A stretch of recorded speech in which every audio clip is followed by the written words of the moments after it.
اعوذ باللہ من الشیطان اللعین الرجیم بسم اللہ الرحمن الرحیم رب اشرح لی صدری ویسر لی امری واحلل عقدۃ من لسانی یفقہوا قولی۔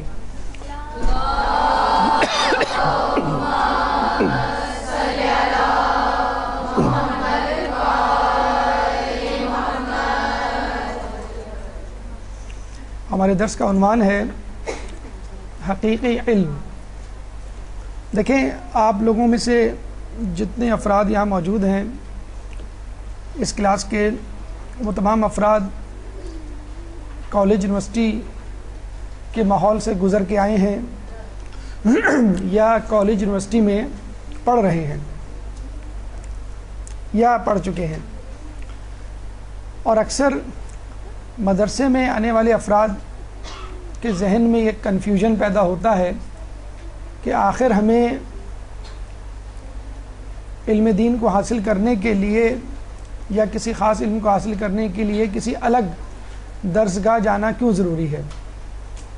کالج یونیورسٹی میں پڑھنے والے افراد اکثر مدرسے میں پڑھنے والے افراد سے بحث و مباحثہ کرتے ہیں کہ جو کالج یونیورسٹی میں پڑھایا جا رہا ہے وہ علم زیادہ امپورٹنٹ ہے، اوتھینٹک ہے، نظر آنے والا ہے، اسکوپ بھی ہے، تو پھر تمہیں مدرسے جانے کی کیا ضرورت۔ اور کچھ مدرسے میں پڑھنے والے افراد کی شدت پسندی بھی کچھ غلط رنگ اختیار کر جاتی ہے، اور وہ یہ کہتے ہیں کہ جو مدرسوں میں پڑھایا جا رہا ہے وہی علم ہے اور باقی سب جو ہے وہ فضولیات ہیں۔ تو آج ہم اس بات پہ بحث کرنے جا رہے ہیں کہ حقیقی علم کیا ہے۔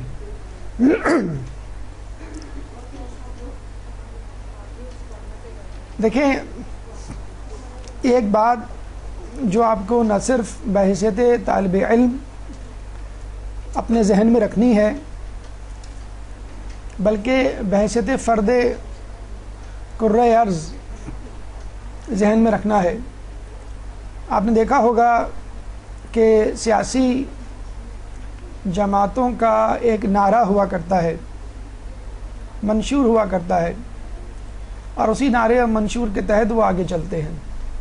اسی طرح جدید دور کا ایک نعرہ آج کل بڑا مقبول ہے، اور وہ ہے تھنک گلوبلی ایکٹ لوکلی، یعنی اگر آپ سوچنا چاہتے ہیں تو دنیا میں موجود جو بھی چیزیں ہیں ان کے بارے میں سوچئے، لیکن آپ کو کرنا اپنے ماحول، ثقافت، مذہب، خاندانی، معاشرتی روایات کے مطابق ہے۔ اور ویسے بھی آپ کسی کو سوچنے کا پابند کریں یا نہ کریں، انٹرنیٹ اور میڈیا کی دنیا اتنی وسیع ہو چکی ہے، اتنی دقیق اور عمیق ہو چکی ہے، اتنی پینیٹریٹنگ ہو چکی ہے کہ اب آپ کسی کو کسی بھی علم سے نہیں روک سکتے۔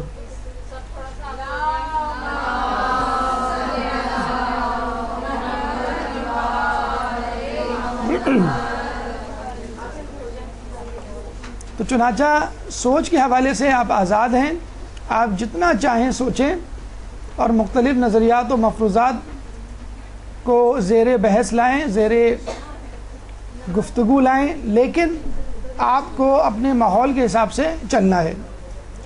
اس کا ایک نظارہ، اس کی ایک مثال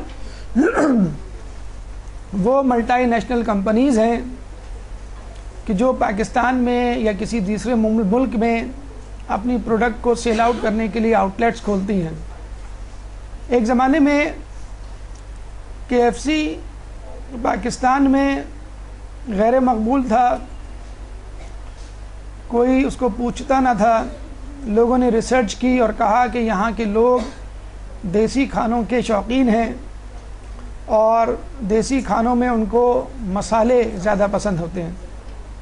دیسی اور بدیسی کھانوں کا فرق یہ ہے کہ دیسی کھانوں میں مرچیں ہوتی ہیں اور پردیسی کھانوں میں مرچیں نہیں ہوتی ہیں۔ چنانچہ انہوں نے اپنے بروسٹ میں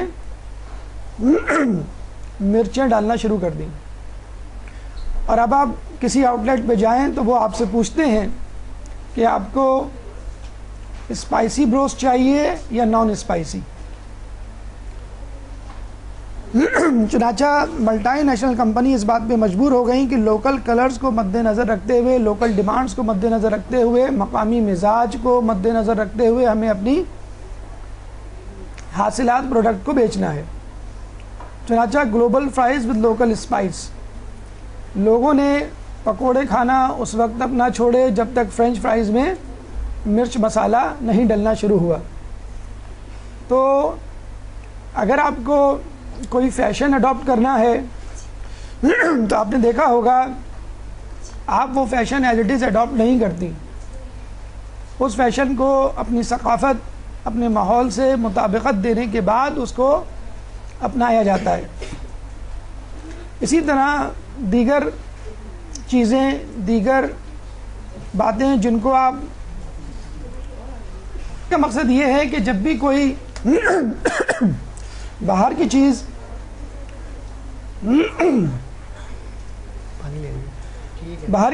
یہاں آتی ہے تو اس کو مقامی مزاج میں ڈھالا جاتا ہے. تو یہی آپ کو بھی کرنا ہے. اگر آپ کو پڑھائی لکھائی یا اس سے ہٹ کر کسی چیز کو اپنانے کا شوق ہے جو مغرب سے آئی ہے، غیر اسلام سے آئی ہے، تو اس کی نوک پلک درست کی جائے اور پھر اس کو اپنایا جائے. چونکہ یہ انٹرنیٹ کا دور ہے، ملٹی میڈیا کا دور ہے، تو اس دور میں اپنے عادات و اطوار کو جدیدیت کے ساتھ کس طرح ہم آہنگ کیا جائے کہ آپ کی اسلامی اقدار بھی محفوظ رہے. اس کا ایک طریقہ یہ ہے کہ آپ جدید نظریے کو سامنے رکھیے، پرکھیے، سوچیے، سمجھیے، اور اس کے بعد اسلامی نظریے کے میزان پر اس کو تولیے. اور جب وہ اسلامی نظریے کے میزان پر پورا اترے تو پھر اس کو اپنا لیجئے. اگر پورا نہ اترے تو اس میں تراش خراش کیجئے تاکہ اس کا وزن آپ کے میزان پر پورا اترے، اور اس کے بعد اپنی ذمہ داری کو نبھانے کی کوشش کیجئے. ہمیں صرف نشستن، گفتن، برخاستن پر عمل نہیں کرنا ہے، بلکہ جو کچھ پڑھانا ہے، پڑھنا ہے، اس پر عمل بھی کرنا. تو جدید نظریے کو اپنانا ہے، اس کے بعد پڑھنا ہے، سمجھنا ہے، اس کو اسلامی نظریے پہ تولنا ہے، پھر آپ کو اپنی ذمہ داریوں سے عہدہ برآمد ہونا ہے. آئیے آج کے درس میں کن مراحل سے ہم گزریں گے ان مراحل کو آپ کے سامنے رکھتے چلیں. سب سے پہلا مرحلہ علم کی اقسام، کہ علم کی کتنی اقسام ہیں. اس کے بعد تجزیہ علم، علم کی انالیسس چارٹ بورڈ پہ اسکورنگ سسٹم کی بنیاد پر. علم کی نادانیاں، یعنی علم نے کتنی قلابازیاں کھائی ہیں، کتنی غلطیاں کی ہیں. اس کے بعد اسلام اور سائنسیات کے حوالے سے کچھ گفتگو، کہ اسلام سائنس کے بارے میں، ان علوم کے بارے میں کیا کہتا ہے جو حواس خمسہ سے حاصل کیے گئے ہیں.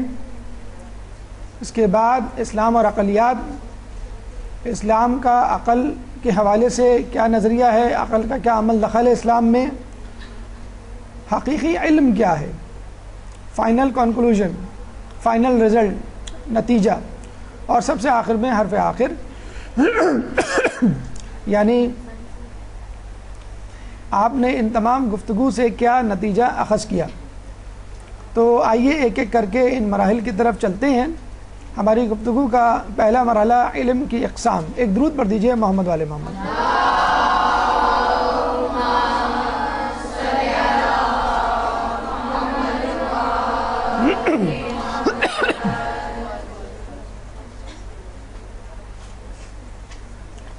سب سے پہلے علم کی تعریف ہم کرتے چلیں کہ knowledge is a familiarity with someone or something unknown which include information, facts, description acquired through experience اور education. علم وہ معرفت ہے اس چیز کی جو کہ پہلے نامعلوم تھی، اور یہ مندرجہ ذیل 4 اجزاء پر مشتمل ہوتا ہے. انفارمیشن یعنی خبر، فیکٹ یعنی حقیقت، حقائق، ڈسکرپشن یعنی منظر نامہ، آپ کو میڈیا کے ذریعے، خبروں کے ذریعے، خبرنامے، ٹاک شوز کے ذریعے ملتی ہے۔ فیکٹ یعنی حقائق، کتابوں کے ذریعے، مدارس اسکول کے ذریعے۔ ڈسکرپشن یعنی منظر نامہ، آنکھوں سے جو کچھ آپ دیکھتے ہیں، جو مشاہدہ کرتے ہیں، وہ ڈسکرپشن کہلاتا ہے۔ اور اس کے بعد اسکل یعنی مہارت، کچھ پیشے مہارت سے، کچھ علم مہارت سے مشروط ہوتے ہیں۔ ان تمام اجزائے علوم کو کس طرح حاصل کیا جاتا ہے؟ تھرو ایکسپیرینس اور ایجوکیشن، تجربے کے ذریعے، تعلیم کے ذریعے۔ بعض لوگ تعلیم کو علم کا ذریعہ قرار دیتے ہیں، تجربے کو نہیں، حالانکہ یہ غلط ہے۔ اور اسی بنیاد پر نوجوان نسل خدا نخواستہ اپنے والدین کو، اپنے بزرگوں کو اپنے سے کم علم جانتے ہیں کہ ہماری ڈگریاں زیادہ ہیں اور ہمارے والدین کی ڈگریاں کم ہیں، حالانکہ آپ کے والدین کا جو علم ہے اس میں تجربہ بھی پوشیدہ ہے، اور خود تجربہ بھی ایک علم کا نعم البدل ہے۔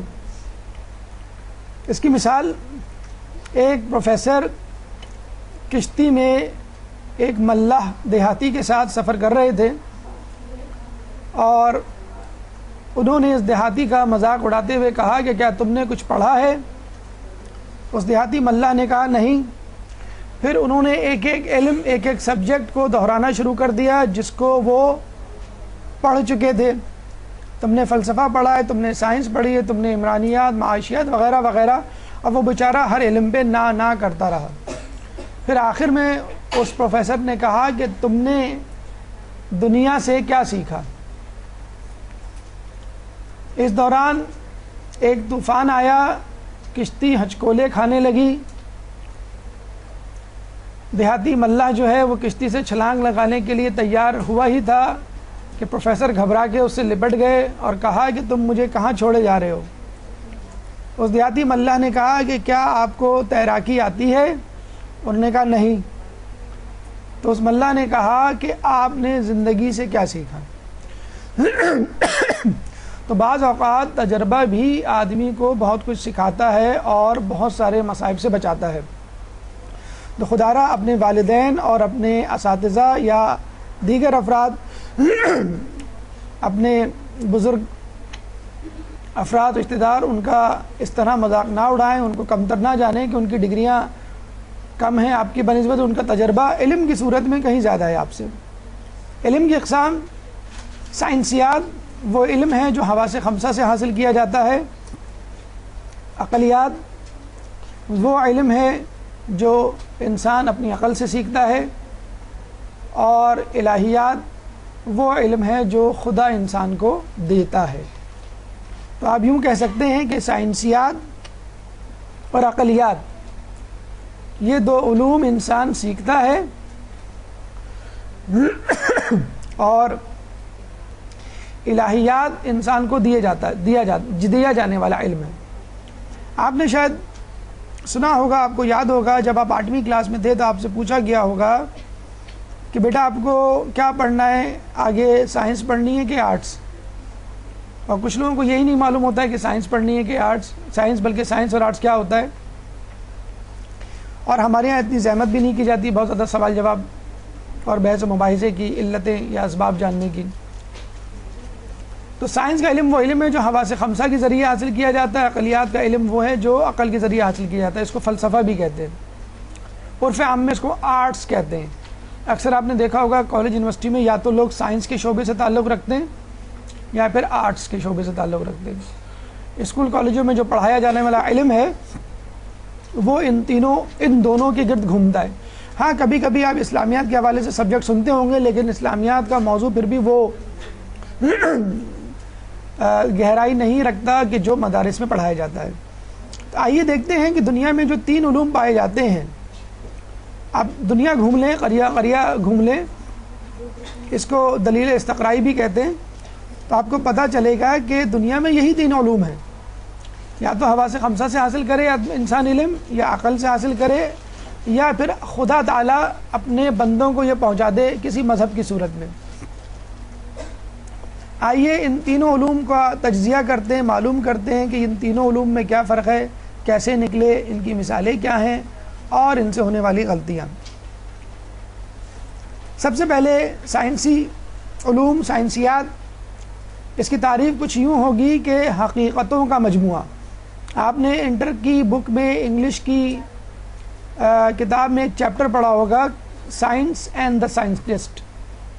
اس کی جو پہلی لائن ہے غالباً وہ یہی ہے سطر کہ science is the collection of facts. اس کو کلیکشن آف فیکٹس، حقیقتوں کا مجموعہ اس لیے کہتے ہیں کہ اگر پانی کا فارمولہ H2O ہے پاکستان میں، امریکہ میں بھی H2O ہوگا، یہ الگ بات ہے، یہاں کے نلکوں میں تھوڑا سا گدلا پانی ہوگا، وہاں شاید تھوڑا سا صاف ہوگا۔ بہرحال فارمولہ ایک ہی ہوگا۔ تو جو باتیں سائنس کی امریکہ میں درست ہیں وہ پاکستان میں بھی درست ہیں۔ کیسے حاصل کیا جاتا ہے؟ حواس خمسہ کے ذریعے، جو ہمارے یہاں 5 سینسز ہمارے اندر موجود ہیں: آنکھ، کان، ناک، زبان اور جلد، یعنی چھونے کی حس، دیکھنے کی حس، سننے کی حس، سونگھنے کی حس، چکھنے کی حس اور چھونے کی حس۔ یہ 5 حصے ہیں جن کے ذریعے آپ علم حاصل کرتے ہیں۔ مثالیں میڈیکل کا علم ہے، انجینئرنگ کا علم ہے، اکاؤنٹنگ کا علم ہے، کمپیوٹر کا علم ہے، وغیرہ وغیرہ۔ تاریخ جدید ترین ہے، یا یوں کہہ لیجیے اس میں ترقی پچھلے 200 سالوں میں ہوئی ہے۔ رہنما اس کے سائنسدان ہیں، مثلاً آئنسٹائن ہے، نیوٹن، ایڈیسن، اسٹیو جاب، جتنے بھی سائنسدان گزرے ہیں دنیا میں ان سے ہٹ کے بھی، وہ ان کے رہنما ہیں اور ان سے ہی ہم نے یہ علم حاصل کیا ہے۔ تو سائنس کا علم اس وقت ہاٹ کیک ہے، سائنس کا علم جو ہے اس وقت on the top of the list ہے، اور یہ وہ علم ہے جس سے ہم سب استفادہ حاصل کر رہے ہیں۔ آپ کے کمرے میں لگے ہوئے بلب، پنکھے، اے سی، یہ مائک جس میں آپ تک بات پہنچائی جا رہی ہے، یہ لیپ ٹاپ، LCD اسکرین، تمام کی تمام سائنس کی مرہون منت ہے۔ دوسرا علم وہ علم ہے جس کو عقلیات کا علم کہا جاتا ہے۔ یہ مفروضات کا مجموعہ ہے، اس کو حقیقتوں کا مجموعہ نہیں کہتے۔ کیوں؟ کیونکہ جو بات میری عقل میں آ رہی ہے ہو سکتا ہے آپ کی عقل میں نہ آئے۔ جو بات پاکستان کے لیے موضوع مناسب ہو، مثلاً طریقہ سیاست، وہ طریقہ سیاست شاید امریکہ مڈل ایسٹ کے لیے نہ ہو۔ جب بھی ہم دیکھتے ہیں کہ مڈل ایسٹ میں بادشاہی نظام ہے تو یورپ میں ڈیموکریسی ہے، پاکستان جیسے دوسرے ممالک میں مطلق العنانیت ہے، ڈکٹیٹرشپ ہے، ون مین شو ہے۔ مثال یعنی علم نفسیات ہے، علم عمرانیات ہے، معاشیات ہے، یہ تمام علوم عقلیات سے تعلق رکھتے ہیں، اور یہ سائنس سے قدر قدیم ہے۔ رہنما ارسطو، سقراط، افلاطون، فرائڈ، مارکس، یہ آپ کے جانے پہچانے نام ہوں گے۔ اس تصویر میں اگر آپ پہچان سکتے ہیں تو ارسطو اور افلاطون کو پہچانیے۔ یہ جو 2 افراد بیچ میں کھڑے ہوئے ہیں، وہ فرد جس کے گلے میں ایک مالا ہے سیدھے ہاتھ پر، وہ آسمان کی طرف انگلی اٹھا کے کچھ کہہ رہا ہے، اور اس کے برابر میں قدر نوجوان وہ ارسطو ہے جو اپنی انگلی کو زمین کی طرف اشارہ کر کے کچھ کہنا چاہ رہا ہے۔ ان دونوں میں کیا فرق ہے یہ انشاءاللہ ابھی ہم آگے بتلائیں گے آپ کو۔ تو یہ عقلیات کا علم ہے جو قدر قدیم ہے بنسبت سائنس کے۔ اب آ جائیے تیسرے قسم کے علم کی طرف، یعنی الہیات کا علم۔ یہ حقائق کا مجموعہ ہے۔ اب یہاں پہ ایک سوال اٹھ سکتا ہے، اگر سائنس حقیقتوں کا مجموعہ ہے تو الہیات حقائق کا مجموعہ ہے، تو بات تو ایک ہی ہو گئی۔ حقیقت حقائق میں کیا فرق ہے؟ حقیقت گراؤنڈ ریالٹی کو کہتے ہیں، جو آپ کے سامنے موجود ہے اس کو کہتے ہیں، زمینی حقائق کو کہتے ہیں، جو ہو رہا ہے اس کو کہتے ہیں، اور حقائق جو ہونا چاہیے، جو گراؤنڈ ریالٹی کے مقابلے میں اسکائی ریالٹی ہے، جو ایبسولوٹ ٹروتھ ہے، اس کو کہا جاتا ہے۔ الہیات آسمانی صحیفوں اور روایات معصومین کے ذریعے ہم تک پہنچی. وحی الہی اس کا ماخذ ہے، سورس ہے، اور یہ قدیم ترین علوم میں سے ہے. یعنی آدم علیہ السلام اس دنیا میں آنے والا پہلا انسان پیغمبر تھا، اور وہیں سے اس علم کی ابتدا ہوئی ہے. اس کے بعد عقل یا فلسفے سے متعلق علوم کی، اس کے بعد حس سے متعلق علوم کی.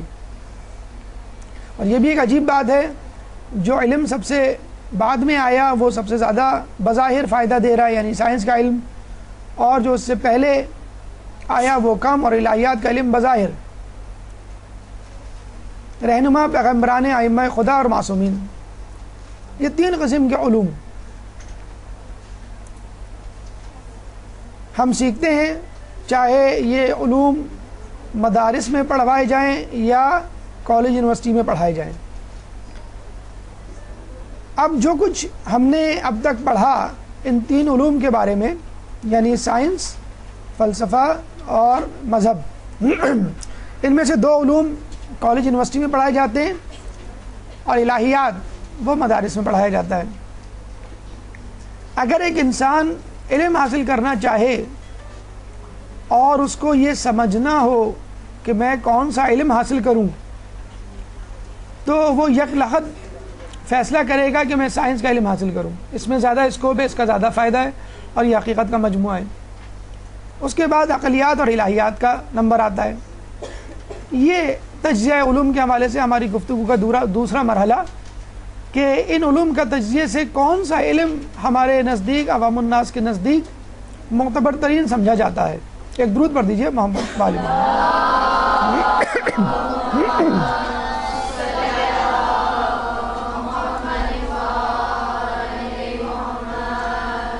اب دیکھیں، ایک نظر اگر آپ ڈالیں اسکور بورڈ پہ، تو سائنسیات کی تعریف حقیقت کا علم، عقلیات کی تعریف مفروضے کا علم، الہیات حقائق کا علم. اب بہرحال حقائق کا علم خدا کی طرف سے پیغمبر کو ملا، ایک عام انسان کو فوری طور پہ، یا جسے کہتے ہیں کہ بلا واسطہ، بالواسطہ اس کا سامنا نہیں ہوتا. اس کے بعد آپ مثالیں اگر آپ دیکھیں تو طب اور اس سے متعلق جتنی فیلڈز ہیں سائنس کی، اس سے زیادہ استفادہ حاصل کیا جا رہا ہے. ماخذ اس کا حس ہے، جو چیز مجھے نظر آ رہی ہے وہ زیادہ قابل قبول ہے بنسبت اس چیز کے جس کو عقل سے ثابت کیا جا رہا ہے یا وحی الہی بتایا جا رہا ہے. اور جہاں تک تاریخ کی بات ہے تو جدید ترین علم ہے. اگر آپ بازار میں کوئی بھی چیز خریدنے جائیں تو آپ لیٹسٹ ماڈل خریدیں گے. کوئی گاڑی ہو، کوئی موبائل ہو، ٹی وی ہو، فریج ہو، آپ کی یہ کوشش ہوگی کہ میں جدید ترین چیز حاصل کروں. تو سائنس ایک جدید علم ہے. سائنسدان، اس کے رہنما ہیں، یہ زیادہ معتبر ہیں، زیادہ رسپیکٹ دی جاتی ہے بنسبت فلسفیوں کے. پیغمبروں کے لطیفے بھی نعوذ باللہ بنائے گئے ہیں، مذاق اڑایا جاتا ہے. تو ایک نوجوان، ایک نووارد جو علم حاصل کرنا چاہتا ہے، وہ بظاہر فوری طور پہ جو فیصلہ کرتا ہے وہ یہ کرتا ہے کہ ان تمام علوم میں سائنس کا علم معتبر ترین علم ہے، اور اس کے بعد عقلیات کا علم ہے، اور پھر الہیات کا علم ہے. الہیات کے علم میں کچھ پتہ نہیں کہ پیغمبر نے اللہ کو دیکھا یا نہیں دیکھا، ہمیں کیا معلوم، ہم نے تو نہیں دیکھا. لیکن سائنس کے کسی بھی تجربے کو آپ لیبارٹری میں جا کے چیک کر سکتے ہیں، خود اپنی آنکھوں سے دیکھ سکتے ہیں. تو بظاہر فیصلہ کرنا بڑا آسان ہو جاتا ہے کہ فاتح کون ہے، کون سا علم زیادہ معتبر ہے، اور مجھے کس علم کی طرف رجوع کرنا چاہیے. لیکن اس فیصلے کو کرنے سے پہلے ہمیں کچھ چیزیں اپنے ذہن میں رکھنی چاہیے، اور وہ خطائیں جو کہ ان علوم نے کی ہیں. یعنی سائنس، فلسفہ اور الہیات. اس کی مثال ایسی دیں کہ اگر آپ کو 3 موبائل خریدنے کا آپشن دیا جائے، اور موبائل کی دکان میں موبائل بیچنے والا آپ کو یہ کہے کہ یہ جو موبائل میں آپ کو دکھا رہا ہوں یہ لیٹسٹ موبائل ہے، اس کے بعد پرانا، اس کے بعد پرانے ماڈل کا. تو ظاہر سی بات ہے آپ کی کوشش یہ ہوگی کہ میں لیٹسٹ موبائل خریدوں کہ اس میں زیادہ آپشنز ہوتے ہیں، اس کے زیادہ فنکشنز ہوتے ہیں. لیکن ایک لہجے کے لیے آپ ٹھہر جاتے ہیں اور آپ یہ کہتے ہیں میں ذرا مشورہ کر کے بتلاؤں گا. آپ گھر جاتے ہیں، دوست احباب سے پوچھتے ہیں تو پتہ یہ چلتا ہے کہ جو پرانا ماڈل دکھا رہا تھا وہ دکاندار وہ لوگوں کے پاس موجود ہے اور کافی عرصے سے، اور اس میں کوئی خرابی آج تک پیدا نہیں ہوئی. اور جو دوسرے نمبر پہ دکھایا گیا تھا اس میں کچھ خرابیاں پیدا ہوئی ہیں. اور جو لیٹسٹ موبائل تھا میرے دوستوں کے مطابق سب سے ناکارہ اور فیل موبائل وہی ہے، وہ آئے دن خراب ہو جاتا ہے. اب آپ کا فیصلہ تبدیل ہو جائے گا. اسی طرح بظاہر جو اب تک گفتگو ہوئی اس میں ہمارے ذہن میں یہی آتا ہے کہ سائنس کا علم سب سے بہتر ہے، اس کے بعد فلسفے یا آرٹس کا، اس کے بعد دین الہی یا الہیات کا. تو آپ کو یہ سن کے حیرت ہوگی کہ ان تینوں علوم میں سب سے زیادہ غلطیاں، بلنڈرز، مسٹیک جو ہیں وہ سائنس سے ہوئی ہیں. اور اتنی زیادہ غلطیاں ہوئی ہیں کہ باقاعدہ ان پر کتابیں لکھی گئی ہیں.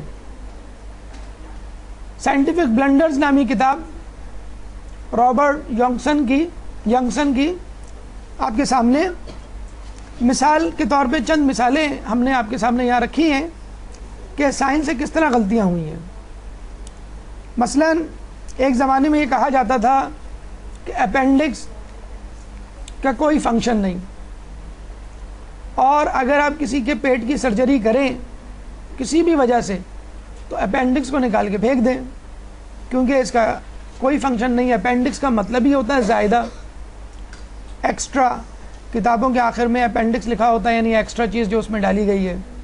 اگر وہ کتاب میں نہ بھی ہو تو کوئی فرق نہیں پڑتا. اس کا عربی میں ترجمہ ہے دودھ الزائدہ. دودھ کہتے ہیں کیڑے کو، اور زائدہ کا مطلب ہے ایکسٹرا، بیکار کیڑا. تو کیڑا ہوتا ہی بیکار ہے اور پھر وہ ایکسٹرا بھی ہے، تو کیڑے مطلب مہا کیڑا جسے کہتے ہیں اس کو نکال دینا چاہیے. آج کی سائنس یہ کہتی ہے کہ نہیں بھئی یہ بڑے کام کی چیز ہے، اس میں ایسے بیکٹیریا ہیں کہ جو وٹامنز بناتے ہیں اور جسم کے لیے وہ وٹامنز بڑے مفید ہیں، کیونکہ یہ وٹامنز ہماری غذا میں موجود نہیں ہوتے. السر کے بارے میں کہا جاتا تھا یہ انفیکشس ڈیزیز نہیں ہے بلکہ یہ عام بیماری ہے. آج پتہ چلا ہے کہ یہ ایک بیکٹیریا ہیلیکوبیکٹر پائلوری سے ہوتی ہے اور اس کے لیے اینٹی بائیوٹکس دی جاتی ہیں. نیوٹن کے قوانین حرکت آپ نے پڑھے ہوں گے. نیوٹن نے ایک قانون پیش کیا تھا کہ اگر کوئی چیز حرکت میں ہے تو حرکت میں رہے گی، اور اگر ساکن ہے تو ہمیشہ ساکن رہے گی. تو بعد میں آنے والے سائنسدانوں نے، آئنسٹائن نے یہ کہا کہ آپ سے یہ کس نے کہہ دیا کہ کوئی چیز ساکن ہے، جب پوری دنیا گھوم رہی ہے اپنے محور کے گرد تو اس کا مطلب یہ ہوا کہ کوئی چیز ساکن نہیں ہے. تو نیوٹن کا فرسٹ لا آف موشن غلط ثابت ہو گیا.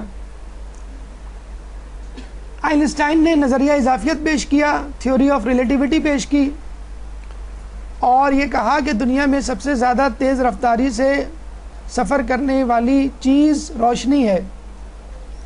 اب ایک نئے مادے کی دریافت ہوئی ہے پوزیٹرون، جس کے بارے میں کہا جاتا ہے کہ یہ لائٹ سے بھی زیادہ تیزی سے سفر کرتا ہے. تو اب آئنسٹائن کا نظریہ اضافیت بھی خطرے میں پڑ گیا. اچھا، اس میں ہوتا یہ ہے کہ جو شخص دوسرے کا نظریہ غلط ثابت کر دے وہ اتنا ہی بڑا سائنسدان. تو آئنسٹائن نیوٹن سے بڑا سائنسدان کہلایا. ایک اور دلچسپ جھوٹ، بلنڈر، مسٹیک، غلطی جو سائنس سے ہوئی ہے پچھلی صدی میں، ہارملین. 1970 میں ماہر کیمیا نے ہارملین نامی مادہ دریافت کیا اور یہ کہا کہ اس کا فارمولہ خصائص یہ ہے. اس سائنٹسٹ کو نوبل پرائز دیا گیا اور اس کے اعزاز میں 2 کیمسٹری کے رسالے نکالے گئے انگلینڈ سے. 30 سال بعد، یعنی 30 سال تک دنیا بیوقوف بنتی رہی. 30 سال بعد ایک سائنسدان نے آ کے کہا کہ یہ ہارملین نہیں کوئی اور مادہ ہے، اس کا فارمولہ ہی غلط ہے. لوگ سٹپٹا گئے. نوبل پرائز دینے والی کمیٹی حیران و پریشان رہ گئی. اس سائنسدان کو فوراً انگلینڈ بلایا گیا اور کہا گیا کہ تم ثابت کرو کہ یہ وہ مادہ نہیں ہے، اس کا فارمولہ وہ نہیں ہے جو بتلایا گیا ہے. اور اس سائنسدان نے ثابت کیا. اس سائنسدان کو رائل کالج کی فیلوشپ دی گئی، اس سائنسدان کو وہ قلم دیا گیا کہ جس سے آئنسٹائن اور نیوٹن نے اپنے ہاتھوں سے دستخط کیے تھے، وہ دفتر، وہ کاپی دی گئی، وہ رجسٹر دیا گیا کہ جس میں آئنسٹائن اور نیوٹن نے اپنے کامنٹس، تبصرے لکھے تھے۔ اب وہ سائنسدان سابقہ سائنسدان سے بڑا سائنسدان کہلایا۔ آپ کی معلومات کے لیے بتاتے چلیں کہ اس سائنسدان کا تعلق پاکستان سے ہے۔ شاید آپ لوگوں کو نام معلوم ہو، کسی کو نام معلوم ہے اس سائنسدان کا؟ پروفیسر عطاء الرحمن۔ ایک درود پڑھ دیجئے ان خاتون کے لیے۔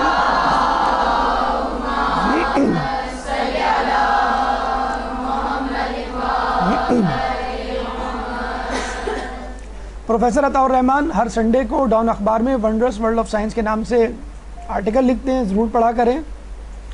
آنے والی سائنسی ایجادات، دریافتوں کا تذکرہ ہوتا ہے، اشارہ ہوتا ہے۔ تو آپ نے دیکھا کہ کس طرح سائنس کی ایجادات، سائنس کی دریافتوں کو غلط ثابت کیا جاتا رہا ہے۔ مرسڈیز بنانے والوں نے کہا کہ انسان میں خرابی ہو سکتی ہے، مرسڈیز میں نہیں، کیونکہ انسان کو خدا نے بنایا ہے، مرسڈیز کو ہم نے بنایا ہے۔ اور آپ نے دیکھا پھر آنے والے دنوں میں مرسڈیز گاڑی بھی، اس کا انجن بھی خراب ہونے لگا، جگہ جگہ گیراج کھل گئے، اور اب مرسڈیز گاڑی کی جگہ فیراری، لینڈ کروزر اور دیگر گاڑیوں نے لے لی ہے۔ ٹائٹینک جہاز جب بنایا گیا تو اس کے بارے میں اس کے بانیان نے، بنانے والوں نے، کمپنی نے یہ دعویٰ کیا اگر خدا بھی چاہے تو اس جہاز کو نہیں ڈبا سکتا۔ اور آپ نے دیکھا کہ وہ جہاز چٹان سے کس طرح ٹکرا کر پاش پاش ہوا اور سمندر کی تہہ میں سجدہ ریز ہوا، یہ کہتا ہوا لا الہ الا انت سبحانک انی کنت من الظالمین۔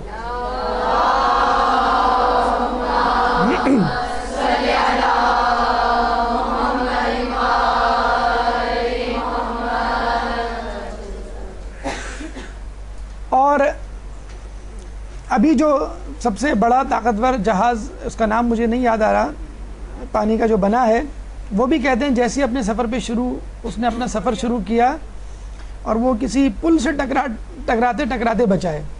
ہو سکتا ہے کوئی مومن اس میں سوار ہو یا کسی نے اس کے لیے دعا کی ہو۔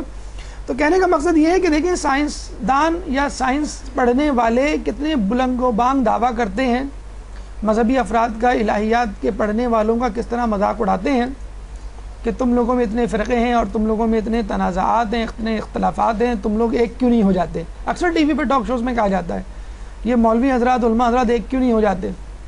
تو بھائی پہلے آپ اپنے سائنسدانوں کو تو ایک کیجئے اور اپنے سائنسدانوں کے بارے میں پہلے ایک ضمانت دیجئے کہ ان کی جو آج کی دریافت ہے وہ کل وہ غلط ثابت نہیں ہوگی۔ سائنس نے یہ کچھ قلابازیاں کھائی ہیں اور اس سے زیادہ بھی کھائی ہیں، لیکن وقت کے دامن میں اتنی گنجائش نہیں ہے، فی الحال اس پہ اکتفا کیجئے۔ اور یہ سلائیڈ شاید پہلے آنی چاہیے تھی، بعد میں آ گئی۔ علم کی نادانیہ تیسرا مرحلہ تھا، اور اس کے بعد یہ سلائیڈ جو ہم نے آپ کو دکھائی ہے سائنس کی نادانیہ، اس کے بعد آئے گا سائنس کی قلابازیاں۔ اب آئیے عقلیات کی طرف، یعنی فلسفے کی طرف۔ اگر سائنسدانوں نے غلطیاں کی ہیں تو کیا فلسفہ حاصل کرنے والوں، پڑھانے والوں نے غلطیاں نہیں کی؟ جی نہیں، انہوں نے بھی کی ہیں اور ان پر بھی کتابیں لکھی گئی ہیں۔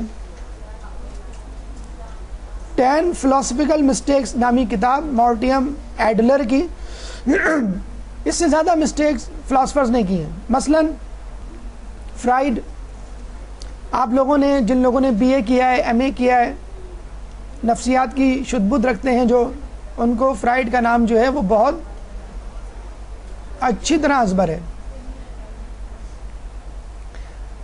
فرائڈ نے یہ کہا کہ انسان جو کچھ بھی کرتا ہے وہ اپنی لذت مادی حوالے سے کرتا ہے، اپنی جسمانی راحت کے حوالے سے کرتا ہے، حتیٰ کہ اگر وہ والدین کی خدمت کر رہا ہے، محبت کر رہا ہے، تو اس میں بھی اس کا کوئی مفاد پوشیدہ ہے کہ اگر وہ والدین کی خدمت یا ان کی فرما برداری چھوڑ دے تو آج والدین اس کو گھر سے نکال دیں تو اس کا پاکٹ منی، اس کا کھانا پینا، اس کی رہائش سب خطرے میں پڑ جائے۔ اس طرح میاں بیوی جو ایک دوسرے سے محبت کرتے ہیں ان کا بھی مفاد وابستہ ہوتا ہے، وغیرہ وغیرہ۔ اور اس نے یہ کہا کہ انسان دنیا میں جو بھی تقاضا کر رہا ہوتا ہے، اگر وہ پڑھ بھی رہا ہے تو اس لیے پڑھ رہا ہے کہ اس کی ڈگری زیادہ ہو جائے گی، اس کا علم زیادہ ہو جائے گا، اس کو اچھی جاب ملے گی، وہ زیادہ کمائے گا۔ ویسے حقیقت میں یہ کسی حد تک صادق بھی آتا ہے، دیکھا جائے تو ہم لوگ سب اسی فلسفے کے تحت زندگی گزار رہے ہیں۔ فرائڈ کے بعد ابراہیم ماسلو آیا 1930 میں۔ اس نے یہ کہا کہ فرائڈ نے جو کچھ بھی نظریہ پیش کیا ہے وہ تو ایک بنیادی بات ہے، پہلا درجہ ہے۔ حقیقت میں انسان کو اس سے بھی زیادہ کی تلاش ہوتی ہے، اس کے ٹارگیٹس، اس کے اہداف اس سے بھی زیادہ بلند ہیں۔ مثلا عزت ہے، مثلا محبت ہے، مثلا اس کا خود کیریئرزم ہے، مثلا اس کی خود شناسی ہے، وغیرہ وغیرہ۔ یہ وہ تمام اہداف ہیں جن کے تحت انسان زندگی گزارتا ہے۔ اس کے بعد تو آپ نے دیکھا کہ کس طرح فرائڈ کا نظریہ قوانین غلط ثابت ہوئے ابراہیم ماسلو کے ہاتھوں، اور پھر لوگوں نے ابراہیم ماسلو سے پوچھا کہ آپ نے یہ کچھ کیوں بیان کیا ہے، تو انہوں نے کہا کہ فرائڈ نے جو کچھ بیان کیا تھا وہ ایک پرائمری لیول کی بات تھی، بنیادی بات تھی، ابتدائی بات تھی، وہ انسان کا ہدف نہیں، انسان کی ضرورت ہے۔ ارسطو کے حوالے سے ہم دیکھ لیں، ابھی ہم نے آپ کو تصویر دکھائی ارسطو افلاطون کی۔ ارسطو شاگرد تھا افلاطون کا، اور افلاطون شاگرد تھا سقراط کا۔ ارسطو کا سارا فلسفہ اس بات کے گرد گھومتا تھا کہ مادہ ہی سب کچھ ہے، روح یا روحانیت نام کی کوئی چیز نہیں، یعنی محبت، نفرت، خدا، جنت، دوزخ، یہ کوئی چیز نہیں۔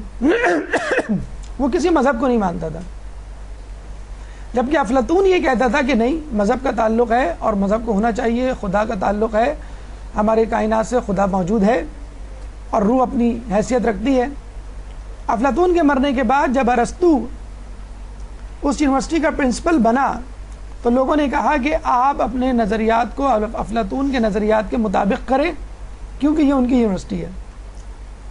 ارسطو نے کہا کہ میرا اپنا نظریہ ہے، افلاطون کا اپنا نظریہ تھا، تو لوگوں نے کہا کہ ہم آپ کو بطور پرنسپل قبول نہیں کر سکتے۔ ارسطو نے باقاعدہ اپنی یونیورسٹی الگ بنائی اور اس کا نام رکھا لائسیم۔ کلفٹن پہ ایک کالج ہے جس کا نام لائسیم ہے۔ تو آپ نے دیکھا کس طرح ارسطو نے افلاطون کی مخالفت کی، اور آج ارسطو افلاطون سے زیادہ مشہور، مقبول ہے، معروف ہے، لوگوں میں زیادہ قابل قبول ہے۔ تو جو فلسفی اپنے سے پہلے فلسفی کی تردید کر دے، تنقیص کر دے، اس کو جھوٹا غلط قرار دے دے، وہ زیادہ بڑا فلسفی، وہ بہت بڑا سائنسدان۔ مارکس کہ جس نے کہا تھا کہ مذہب افیوم ہے، مذہب جو ہے وہ ایک افیم ہے، ایک نشہ آور شے ہے کہ جس کو پی کے آدمی سست ہو جاتا ہے اور جنت کی خواہش، طلب اور خواب میں جیتا رہتا ہے۔ اور اس نے کمیونزم کی بنیاد رکھی، اور پھر جو ہے وہ کمیونزم جو ہے وہ رشیا سے نکل کر پولینڈ، جرمنی اور دیگر ممالک میں پہنچا، حتیٰ کہ ایران میں بھی پہنچنے کی کوشش کی۔ اسی مارکس کو اس کے شہر میں پناہ نہ ملی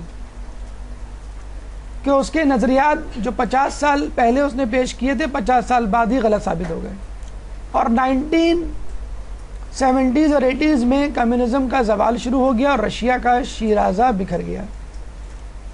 جو نعوذ باللہ خدا کا مذاق اڑایا کرتے تھے اب ان کا مذاق اڑایا جانے لگا۔ یہ وہی مارکس ہے کہ جس کے متوالیوں نے، جس کے حامیوں نے ایک تابوت بنایا اور تابوت پہ نام لکھا خدا، اور اس پورے جلوس نے اس تابوت کو جا کے کسی جگہ دفن کیا اور کہا کہ آج ہم نے خدا کو دفن کر دیا ہے، آج کے بعد کوئی خدا کا نام نہ لے، نعوذ باللہ۔ اور اسی رشیا میں، آذربائیجان میں اب ایک باقاعدہ شیعہ عالم دین موجود ہیں، افراد موجود ہیں، باقاعدہ امام بارگاہ کی بنیاد رکھی جا رہی ہے۔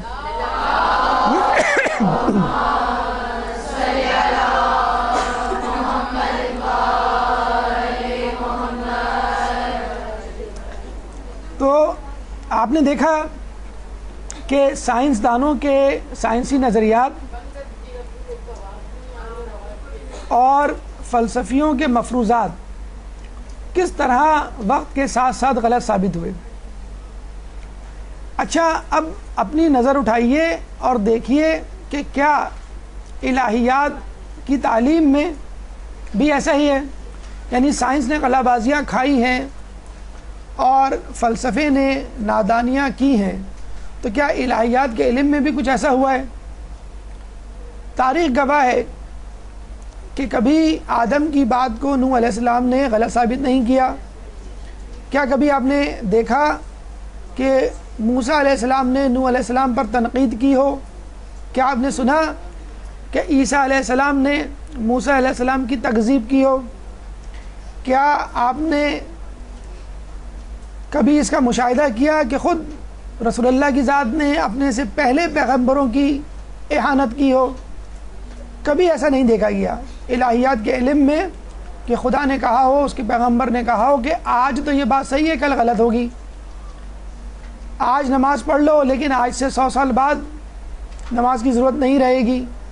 قرآن 1400 سال پہلے تک تو تھا لیکن آج کل کے جدید دور میں وہ نل اینڈ وائڈ ہے۔ تو آج تک کبھی ایسا نہیں ہوا۔ تو جس طرح ایک موبائل خریدنے والا، گاڑی خریدنے والا، ٹی وی، ریفریجریٹر خریدنے والا یا کوئی بھی چیز خریدنے والا یہ کوشش کرتا ہے کہ میں ایسی چیز خریدوں جو پھینکی نہ جا سکے، جو خراب نہ ہو، تو ہمیں بھی ایک ایسا علم چاہیے کہ جو بعد میں نقائص کا شکار نہ ہو، جس کو لے کر ہمیں اپنی پسند پر افسوس نہ ہو کہ یہ ہم نے کیا کر دیا، ہم نے کیا چیز حاصل کر لی، کیا چیز اپنی زندگیوں میں داخل کر دی۔ تو اب اگر ہم فتح کا اعلان کرنا چاہیں ان تینوں میں تو حقیقی فاتح کا اعلان کرنا بہت آسان ہو جائے گا۔ حقیقی علم کیا سائنسیات ہے جس نے سب سے زیادہ غلطیاں کی، یا عقلیات ہے جس نے اس کے بعد غلطیاں کی سب سے زیادہ، یا اسلام الہیات ہے کہ جس نے کوئی غلطی نہیں کی؟ اب بڑا آسان ہے یہ فیصلہ کرنا کہ کون سا علم حقیقی علم ہے۔ ایک درود پڑھ دیجئے محمد علیہ۔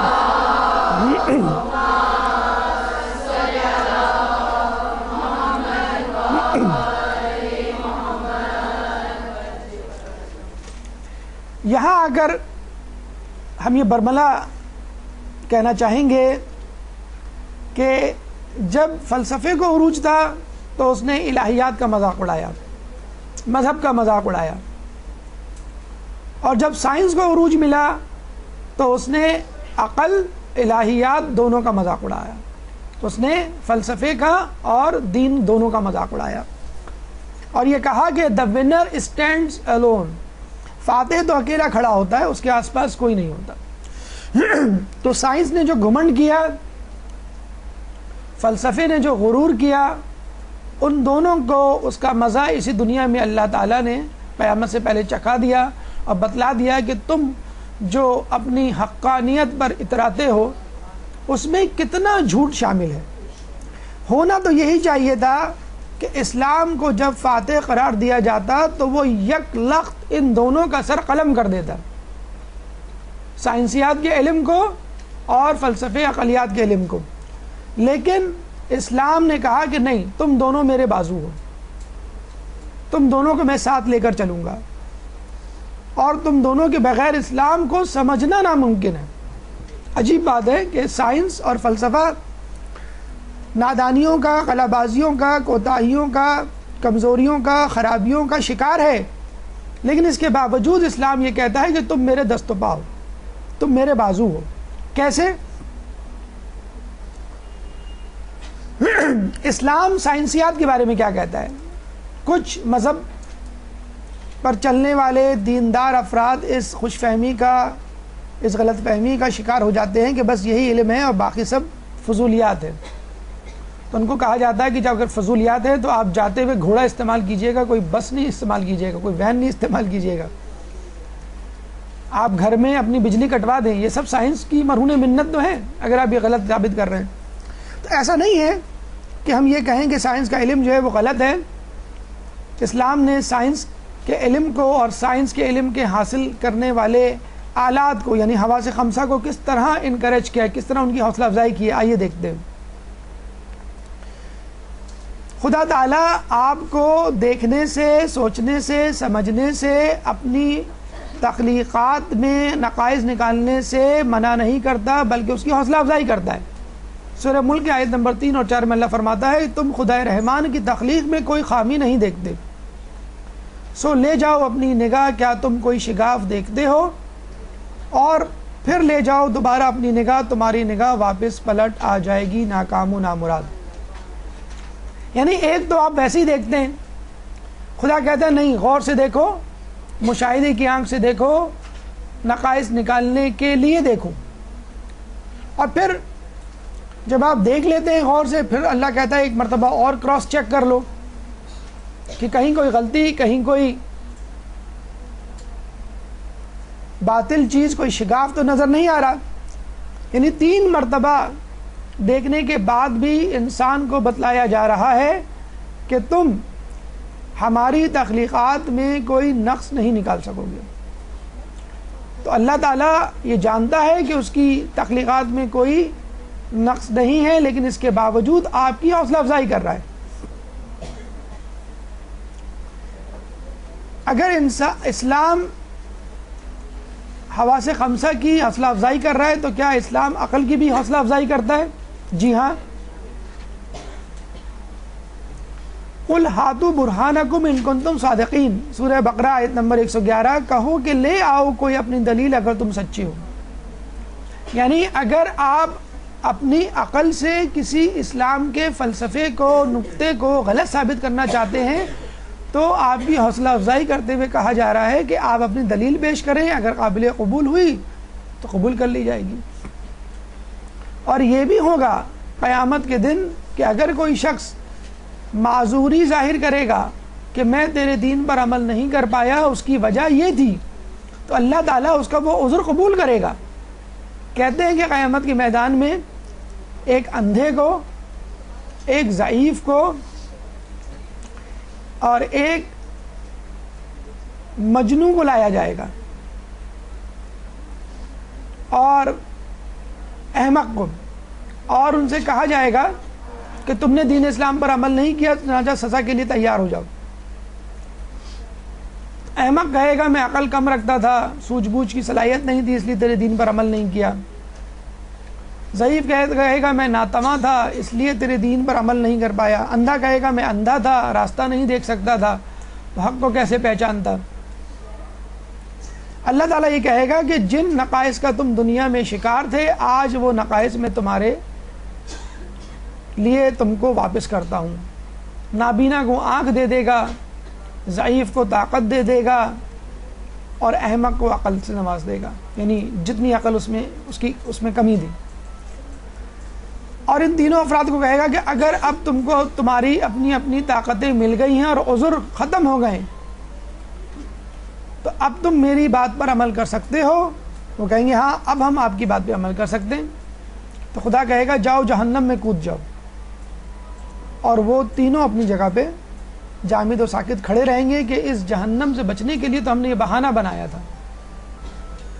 اللہ تعالیٰ کہے گا کہ ان تینوں کو اٹھا کے جہنم میں پھینک دو، کیونکہ دنیا میں بھی یہ عذر حقیقی عذر نہیں تھے۔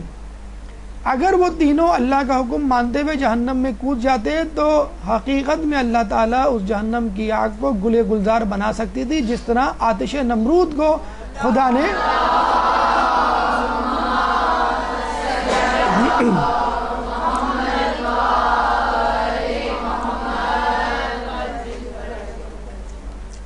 تو اگر کوئی شخص کوئی کام کرتا ہے غلط نظریے پہ ہے تو اس غلط نظریے کی بھی کوئی دلیل اس کو تلاش کرنی چاہیے۔ اگر وہ خدا کو مطمئن کر سکے گا تو ٹھیک ہے، اور اگر وہ دلیل فقط دلیل برائے دلیل یا بہانہ ہوگی تو وہ اس سے قبول نہیں کی جائے گی۔ آئیے چند روایات عقل کی فضیلت کے حوالے سے کہ عقل مند کا سونا جاہل کی عبادت سے بہتر ہے۔ جو سوتا ہے وہ کھوتا ہے، اکثر ہم کہتے ہیں، پنجابی والا نہیں، اردو والا۔ تو ایسا نہیں ہے، اگر کوئی شخص عقل مند ہے اور وہ سو رہا ہے تو اس جاہل سے بہتر ہے جو رات بھر شب داری کر رہا ہے۔ کیوں کہ یقین کی نیند شک کی عبادت سے بہتر ہے۔ اگر آدمی کو اسلام پر، اپنے عقائد پر مکمل یقین ہو اور وہ سو جائے تو اس کا سونا جو ہے وہ اس آدمی سے بہتر ہے، اس احمق سے بہتر ہے، اس جاہل سے بہتر ہے جو رات بھر عبادت کرے۔ عقل مند کا کھانا جاہل کے روزے سے بہتر ہے۔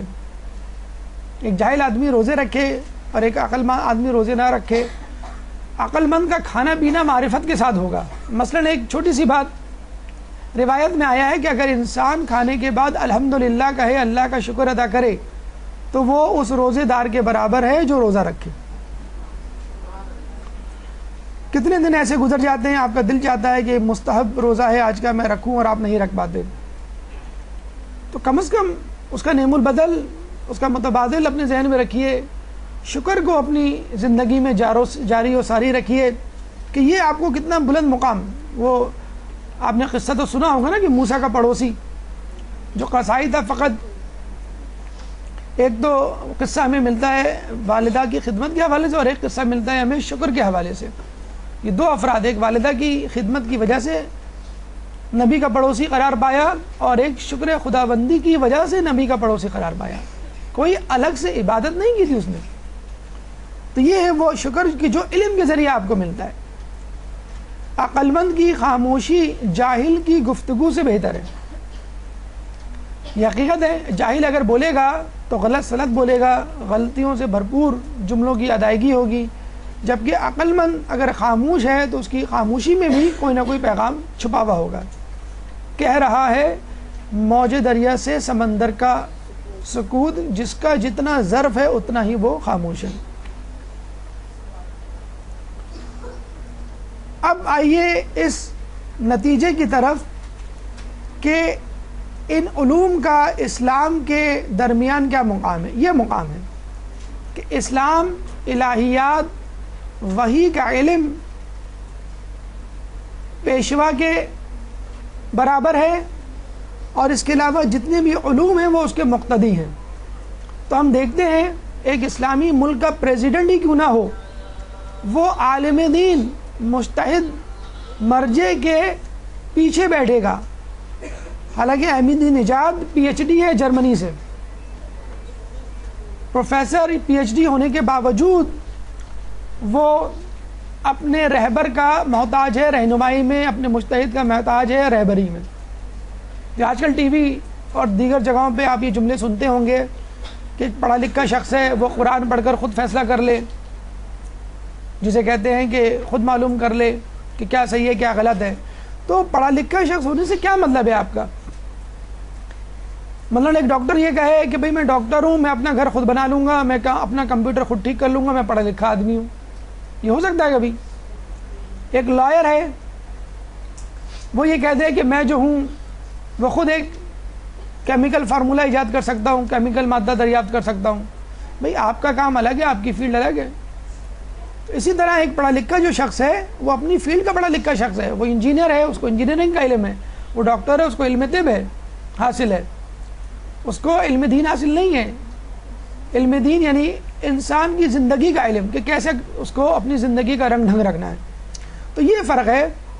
اگر آپ کو اسکول کالجوں کے علم سے مستفید ہونا ہے اور دیگر لفظوں میں ان علوم کو ثواب میں شامل کرنا ہے، تو آپ ان علوم کو اطاعت خداوندی معرفت الہی کا ذریعہ بنائیں اور ان تمام علوم کو احکام الہی کے ماتحت کر دیں، تو خود بخود یہ علوم جائز بلکہ مباح، مستحب اور بعض اوقات واجب ہو جائیں گے۔ چنانچہ حقیقی علم وہ علم ہے جو کہ خدا کی طرف سے انسان کو ملتا ہے، وہ علم نہیں جو کتابوں اور کمپیوٹر کے ذریعے، کیونکہ خدا کی طرف سے دیا جانے والا علم مکمل ہے، اور ہم جو علم حاصل کر رہے ہیں سائنس اور عقلیات کا، فلسفے کا، وہ ارتقاء کی منزل سے گزر رہا ہے۔ آج ایک بات صحیح ہے، کل غلط ہو جائے گی۔ آج ایک نظریہ صحیح سمجھا جاتا ہے، ہو سکتا ہے کل اس کو غلط ثابت کر دیا جائے، چاہے وہ سائنس سے تعلق رکھتا ہو یا عقلیات سے تعلق رکھتا ہو، حواس خمسہ کا ہو یا فلسفے کا ہو۔ لیکن خدا اگر کوئی چیز کسی بندے کو دیتا ہے تو وہ مکمل ہے، اس میں کسی بحث و تمہیز کی گنجائش نہیں ہے۔ اس کے بعد یہ حدیث ہماری آج کی بحث کو مکمل کر دیتی ہے کہ علم کی ابتدا معرفت جبار ہے اور اس کی انتہا اپنے تمام امور اس کے سپرد کر دینا ہے۔ اول العلم معرفت الجبار و آخر العلم تفویض الامر الیہ۔ علم کی پہلی سیڑھی معرفت الہی ہے اور علم کی آخری سیڑھی، آخری منزل اپنے تمام امور اس کے سپرد کر دینا ہے۔ اگر اسکول و کالجوں میں پڑھایا جانے والا علم آپ کو معرفت الہی دے رہا ہے تو آپ صحیح سمت میں سفر کر رہے ہیں، اور اگر اسکول و کالجوں میں پڑھایا جانے والا علم معرفت الہی نہیں دے رہا، آپ کو دنیا کی طرف لے جا رہا ہے، دین سے دور کر رہا ہے، تو یہ علم صحیح نہیں ہے۔ اسی طرح اس کو مدرسے پہ انطباق کر لیجئے۔ اگر مدرسے کا علم، اگر قرآن کا علم، اگر حدیث کا علم آپ کو صحیح سمت نہیں لے جا رہا تو اس کا مطلب یہ ہوا کہ آپ اس علم کو اس نہج پہ نہیں حاصل کر رہے کہ جو حاصل کرنا چاہیے۔ ایک یہ بھی ممکن ہے کہ آدمی جو ہے عالم فاضل مدرسے کا ہو جائے لیکن اس کو وہ علم کوئی فائدہ نہ دے، جس طرح یہ ممکن ہے کہ اسکول کالجوں میں پڑھایا جانے والا علم عین ثواب میں شامل ہو جائے اگر آپ کی نیت ٹھیک ہو جائے معرفت الہی۔ مدرسے میں پڑھایا جانے والا علم اس وقت بالکل ناکارہ ہو جائے بلکہ آپ کے لیے خطرناک بن جائے جب آپ کی نیت اس علم کو حاصل کرنے کے حوالے سے کسی فطور کا، کسی کھوٹ کا شکار ہو جائے۔ اس حدیث کے دوسرے ٹکڑے میں جو بات کی گئی ہے وہ انتہائی قابل غور، قابل توجہ ہے کہ علم کی انتہا اپنے امور کو خدا کے حوالے کر دینا، یعنی تزکیہ نفس۔ جب آپ نے خدا کو پہچان لیا، اس کی معرفت حاصل کر لی، تو اس کے بعد آپ کا یہ فرض ہے کہ خدا کی رضا کو مد نظر رکھیں، کیونکہ جب خدا خالق ہو گیا تو آپ سمیت ہر شے مخلوق قرار پائی، اور جب آپ مخلوق ہو گئے تو آپ معبود قرار پائے، کیونکہ مخلوق پہ لازم ہے کہ وہ اپنے خالق کی عبادت کرے، اطاعت کرے۔ اور اگر آپ نے اس عبادت میں، اطاعت میں کوتاہی کی تو پھر آپ نے گویا اپنا سفر رستے ہی میں ختم کر دیا۔ تو جو ہم کہتے ہیں کہ نالج از پاور، علم طاقت ہے، تو علم طاقت اس وقت بنے گا کہ جب آپ اس پر عمل کریں۔ یہ وہ علم نہیں ہے کہ جس کو آپ فقط ذہنوں میں رکھ لیں، اعضاء جوارح سے ظاہر نہ کریں۔ تو اسلام کا علم، دین کا علم، الہیات کا علم وہ علم ہے کہ جب تک آپ اس کو اپنے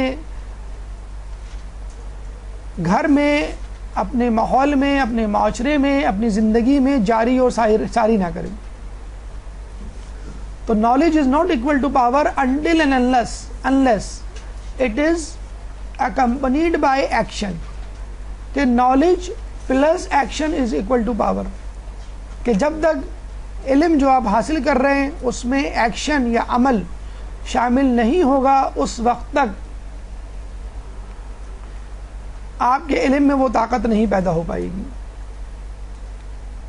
تو جو کچھ علم آپ کو دیا جا رہا ہے اس علم پر آپ عمل کیجئے، جب ہی آپ کے اندر وہ طاقت، وہ غلغلہ، وہ شور، وہ دبدبہ پیدا ہوگا جو اس سے پہلے لوگوں پہ تھا۔ ایک دفعہ رسول اکرم صلی اللہ علیہ وآلہ وسلم